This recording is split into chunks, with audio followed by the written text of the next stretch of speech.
আসসালামু আলাইকুম ওয়া রাহমাতুল্লাহি ওয়া বারাকাতুহু।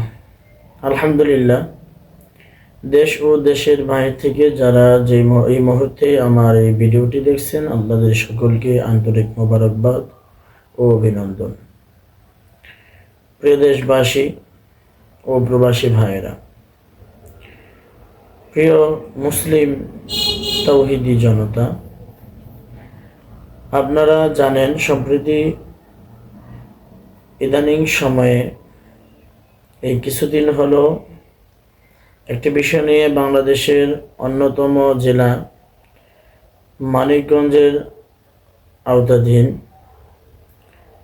এক বাউল শিল্পী আবুল সরকার, সে মহান আল্লাহ তাআলাকে নিয়ে কটাক্ষ ভাষায় কথাবার্তা বলেছে। আল্লাহ তাআলাকে এক প্রকারে ঠাট্টা বিদ্রূপ করেই কথা বলেছেন, হাসি তামাশা করেছেন। আবার এটা নিয়ে মানুষদেরকে হাসির খোরাকও দিয়েছিল। নাউযুবিল্লাহি মিন যালিক। এ বিষয়ে আমি স্পষ্ট সংক্ষিপ্তভাবে একটি ওলামায়েদের এবং আমাদের ইমামে আজম আবু হানিফা রহমাতুল্লাহি আলাইহির ফতোয়া, তার ছাত্রদের জমহুরের যে ফতোয়া, সেই ফতোয়াটি আমি একটু পরেই ব্যক্ত করছি ইনশাআল্লাহ। তবে এই ভিডিওটি একটু কথার কোনো গোয়া মাথা পাই না, যা দেখলেন মাথা এটা দেখে এটা শোনার পর এটা আমি পাই না। কোনো কেন পাই না? মানুষ, যে ব্যক্তি ঈমান এনেছে, যে ব্যক্তি বলেছে আশহাদু আল্লা ইলাহা ইল্লাল্লাহ ওয়াহদাহু লা শারীকা লাহ, যে ব্যক্তি এটা বলেছে তার হৃদয়ে যে ব্যথা লাগবে না, এটা আমাদের বুঝে আসার বিষয় না। এটা আমাদের বুঝে আসে না। যেটা শোনার পরও একটা মুমিন মুসলমান যার ঈমান আছে, সে ব্যক্তি যে ব্যথায় ব্যথিত হবে না, এটা একটা অস্বাভাবিক বিষয়। বন্ধুগণ আমার, তাকে পুলিশ গ্রেপ্তার করেছে। আবার এটা নিয়ে হোক সে যে ঘরানার মানুষ, হোক সে বাউল, হোক সে আলেম, হোক সে সাধারণ কোনো জনতা, কিন্তু আমার এখানে কথা হলো ইমানের প্রশ্ন। যদি ইমান থেকে থাকে ভাই, তাহলে সে যে দলেরই হোক না কেন, সে যে সম্প্রদায়েরই হোক না কেন, যদি খালি ইমান থাকে, তাহলে আমার বাউল ভাইরা যারা আছে, এদের মধ্যেও তো ব্যথা লাগার কথা ছিল। তাদের পক্ষ থেকেও তো এর দৃষ্টান্তমূলক শাস্তি চাওয়া দরকার ছিল। কিন্তু আমরা দেখছি আমার এই ভাইয়েরা অজ্ঞতাবশত বেশি পীড়িত দেখায়, এরপরে যে আলেম ওলামা এবং তাওহীদি জনতা আল্লাহকে গালি দেওয়ার কারণে তাদের অন্তরে ব্যথা বেদনা জায়গা নিয়ে এটাকে ফ্ল্যাশ করেছে, তার বিচারের দাবি জানাচ্ছে, তো তাদের ব্যাপারেও তারা অনেক অন্যরকম কথাবার্তা বলছে, কাজে ডেট করছে এবং সেই সঙ্গে রাস্তায় নেমেছে সেই বাউল নামে ফাউল ব্যক্তির পক্ষ নিয়ে, তার মুক্তি চায়। এই যে কথাবার্তা, ভাই আপনার কাছে আপনার আল্লাহর চাইতে এই ব্যক্তির মর্যাদা বেশি হয়ে গেল। এটা একটা ঘৃণার বিষয়, আপনি যেই হন না কেন।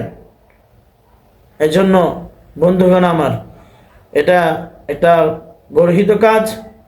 অতএব আমি আমার মানিকগঞ্জবাসীকে, পুরা বাংলাদেশের দেশ এবং প্রবাসে যারা আছেন, আমি সকলকে এভাবে সোচ্চার হওয়ার জন্য আহ্বান জানাচ্ছি।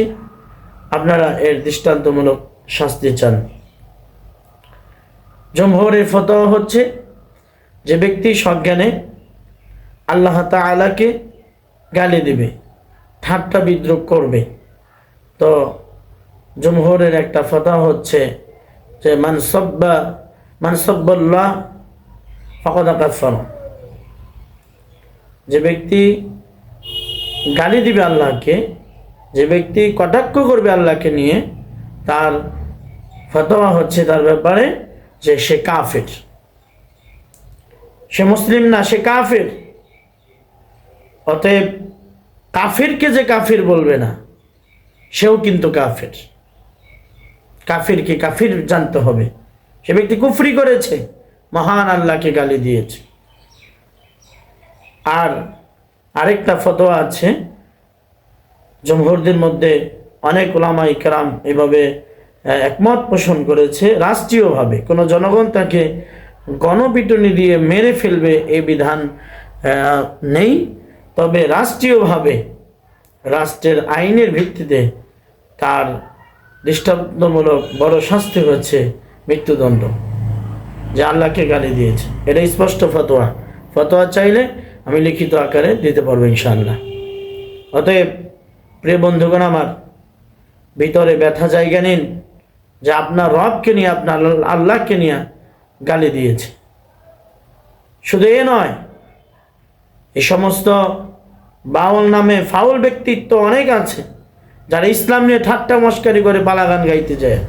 বন্ধুগণ আমার, ওই যে আমার পাশের আমার মহল্লায় এক বাড়িতে গান হইতেছিল, সেই গানের মধ্যে এক বাউল বলে ফেলছিল যে আল্লাহর চাইতে বড় কিছু আছে।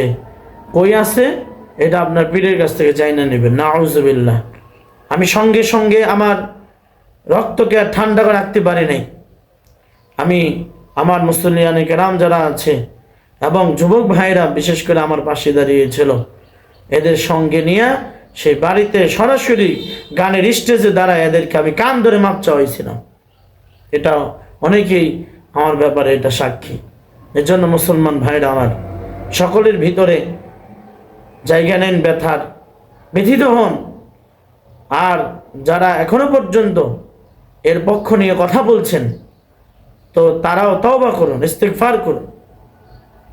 চাই রাষ্ট্রীয়ভাবে তাকে এমন শাসানো হোক, এমন শাস্তি দেওয়া হোক, যেন তাকে দেখে এইরকম বাজে যারা আছে তারা যেন আল্লাহ তাআলাকে নিয়ে, ইসলাম নিয়ে, নবীকে নিয়ে ঠাট্টা মস্কারি বিদ্রুপ না করতে পারে।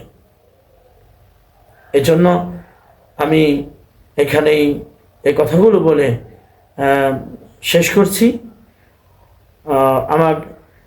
যদি আমার কথায় কোনো ভুল হয়ে থাকে তাহলে মাফ করে দিবেন।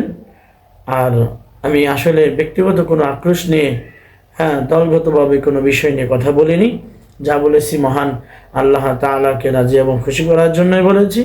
প্রিয় বন্ধুগণ আমার, আসুন আমরা সোচ্চার হই, এই সমস্ত লোকদের পক্ষ নেব না।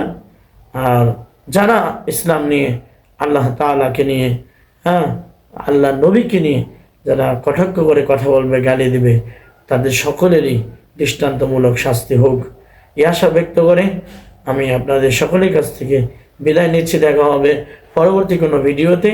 আল্লাহ তাআলা সে পর্যন্ত আমাদেরকে হায়াতে তাইয়্যিবা দান করুন। আমিন। আখির দাওয়ানা আনিল হামদুলিল্লাহি রাব্বিল আলামিন। আসসালামু আলাইকুম ওয়া রাহমাতুল্লাহ।